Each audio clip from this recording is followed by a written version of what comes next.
Hello students of class 7th. Now let's move on to part number 6 of our chapter The Great Mughals के part number 6 पे आते हैं बेटा.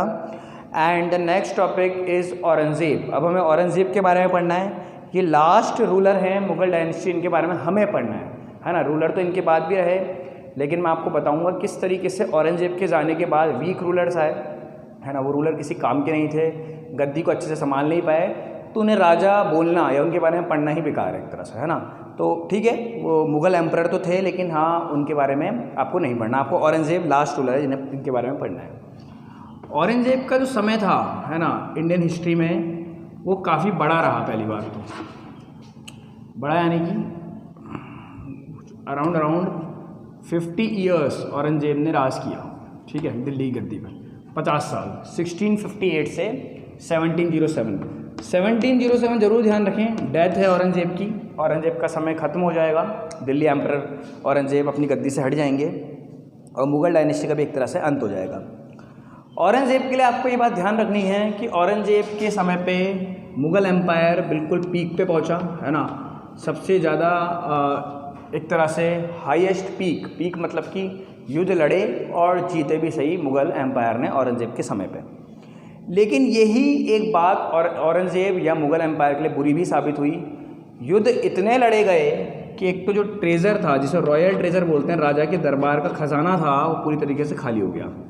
क्योंकि युद्ध लड़ने के लिए आपको पैसा चाहिए, आर्मी चाहिए, हथियार चाहिए. ये सारा पैसा आप ट्रेज़र से निकाल के, अपने ख़जाने से निकाल के खर्च कर रहे हैं. रॉयल ट्रेज़र औरंगज़ेब के समय बिल्कुल खाली हो गया, ख़त्म हो गया, क्योंकि युद्ध इतने लड़े. दूसरी बात, जितने आप युद्ध लड़ोगे उतने ही अपने दुश्मन बनाओगे. औरंगज़ेब ने भारत के हर पार्ट में अपने दुश्मन खड़े कर लिए थे सबसे युद्ध लड़के, है ना. बहुतों के साथ धोखा भी किया, छलावा भी किया. इस वजह से भी औरंगज़ेब का नाम लिस्ट में नीचे हो जाता है. अकबर जहांगीर के साथ ऐसा नहीं था, मैंने आपको बताया था. वो लोग फ्रेंडली रिलेशन बनाते थे. हाँ, अगर उससे काम नहीं चलता था, सीधी उंगली से घी नहीं निकलता था, तो उंगली टेढ़ी करते थे ना. औरंगज़ेब ने तो शुरुआत ही युद्ध से की, किसी को भी अपना मित्र बनाना पसंद नहीं किया. ठीक है, तो औरंगज़ेब जब गद्दी पर बैठा तो जाट हो, गुरु गोविंद सिंह जो सिख थे, उनका रेवोल्यूशन इन्होंने झेला. बड़े बड़े राजा इनकी रास्ते में आए. औरंगज़ेब की बात इतनी तो मान सकते हैं आप, औरंगज़ेब की कितनी ही बुराई कर लें, लेकिन इतना बोल सकते हैं कि औरंगज़ेब एक केपेबल रूलर थे, है ना. शक्तिशाली थे, ब्रेव थे. तो वो युद्ध लड़ने से डरते भी नहीं थे, वो युद्ध लड़ते थे और युद्ध में हराते भी थे. गुरु गोविंद सिंह जी जो सिख रूलर थे, सिख, है ना, और एक नाम आएगा शिवाजी, मराठा रूलर. इन दोनों का रेबेलियन झेला औरंगज़ेब ने. इतने युद्ध, इतना रेबेलियन, इतना सब कुछ होने के बाद रॉयल ट्रेजर पूरी तरीके से खाली हो गया. फिर इसमें लिखा हुआ है कि औरंगज़ेब ने अपने प्रेडिसेसर्स मतलब कि अकबर, जहांगीर, शाहजहाँ, जो इनके पहले के राजा थे, उनकी जो पॉलिसी थी रिलीजियस, वो हर धर्म को मानते थे, हर फेस्टिवल मनाते थे, डांसिंग, सिंगिंग, पेंटिंग को बढ़ावा देते थे. ये सब औरंगज़ेब ने अपने दरबार में बंद करवा दिया. औरंगज़ेब ने डांसिंग पे, सिंगिंग पे, इनके समय पे बैन लगवा दिया था, उसे बंद कर दिया था. ठीक है, कि मेरे दरबार में, मेरे दिल्ली में नाच गाना ये सब नहीं होगा, ये इस्लाम के खिलाफ है. एक स्ट्रिक्ट रूलर थे, सिर्फ अपने ही धर्म को मान्यता देते थे, इस्लाम को बड़ा मानते थे, और बाकी सब धर्म, चाहे हिंदू हों, जितने भी नॉन मुस्लिम्स थे, है ना, उनके ऊपर टैक्स लगाते थे, उनके साथ दुर्व्यवहार करते थे औरंगज़ेब.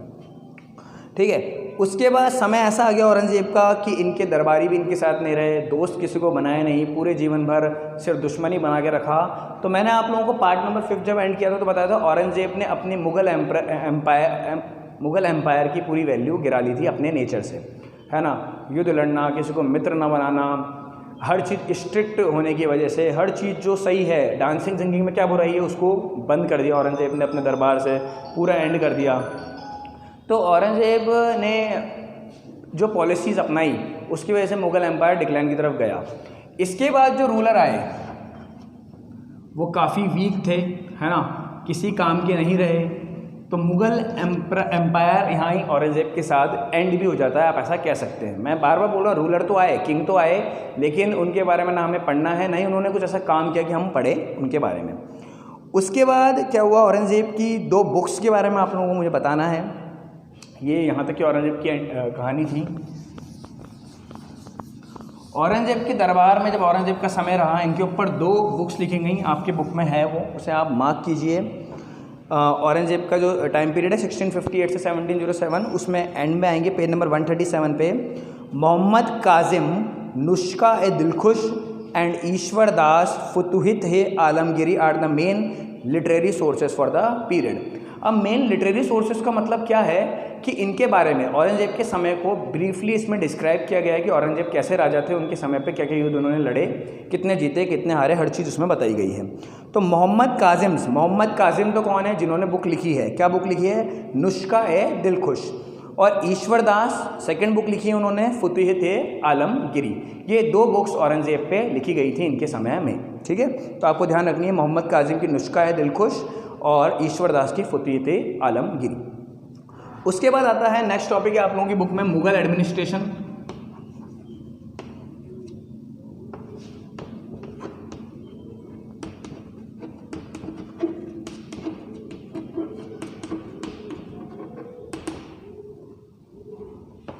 तो जो मुगल एडमिनिस्ट्रेशन था वो इंडियन, क्योंकि इंडिया में था इसलिए, और पर्शियन, क्योंकि पर्शिया से लोग आए थे इसलिए, दोनों का मिक्स रहा, ठीक है।